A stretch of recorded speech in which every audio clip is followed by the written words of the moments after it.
Optimal channel strategy.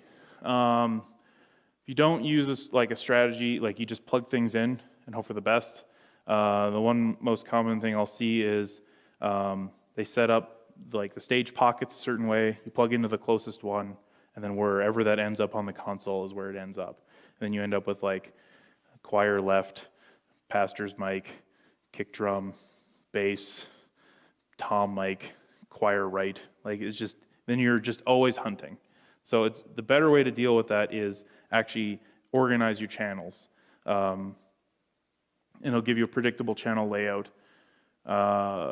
Use the 6 so group similar sounds together, maintain order, seeing the drum kit as an ordered group, establish a usable naming convention, use key locations for key musicians, and then account for wireless receivers as well.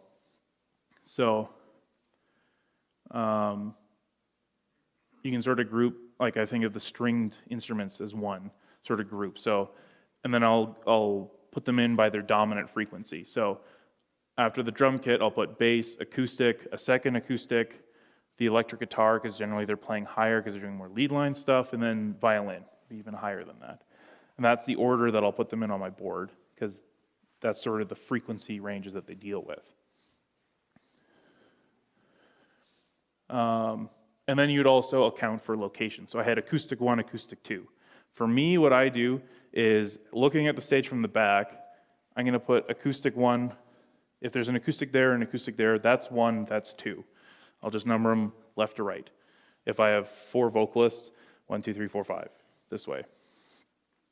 If you know their names, it's even better. You can use their names. Yeah, and then consistency. So guitar 1, vocal 1. You can add Bob to it if you want. So you got like a smaller stage, then you get into bigger stages. So then the drums just overheads, but then you can break that out. And again, generally kick snare, 2 most important drums you're going to deal with. That gives you the basic beat. So I'll do kick, then snare, then I'll go through my toms, and then I'll do my overheads. And then from there, like our kick and our snare have 2 mics on them. So I'll go kick in, kick out, snare top, snare bottom, tom 1, tom 2, overhead left, overhead right. That's my channels there. Then I go through the stringed instruments, bass, acoustic, electric. If I had a keyboard or piano, then I'll put those in. In that case, again, I'll use stage location. So I go piano, keyboard, because they're left and right of each other. So that just helps me where they are. And then through all the vocals, and then I'll put the pastor and stuff on the far end. And with a lot of digital consoles, you can actually add color to them now. So I'll set the colors for each group. So on mine, all the drums are red, all the stringed instruments are green, all the pianos, keyboards are blue, my singing mics are yellow, and then my speaking mics are a light blue. And that just helps me quickly look and see where I need to go. Yeah, you can.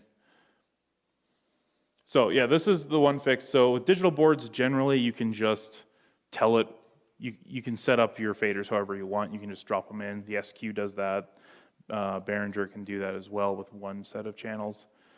But with an analog, you can't move it. Channel 1 is connected to input 1.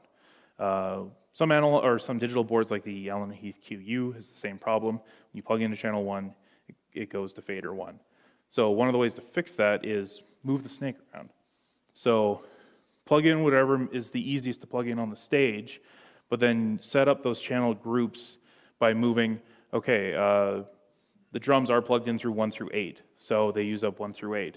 But then the bass is plugged into stage 12.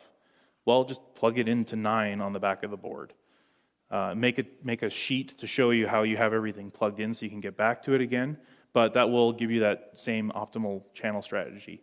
That's actually sort of it's a festival patch is what a lot of people call it, because that's just, if you do that every time everyone does it, then it's a lot easier to just step in and mix because everything's where it's supposed to be.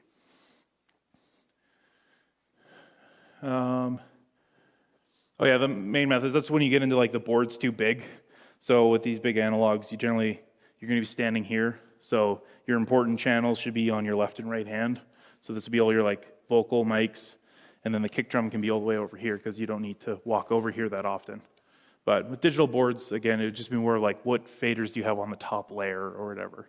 So with the SQ, we have 5 or 6 layers that we can just make whatever we want. So my top layer is my main mixing one, and then I go down from there.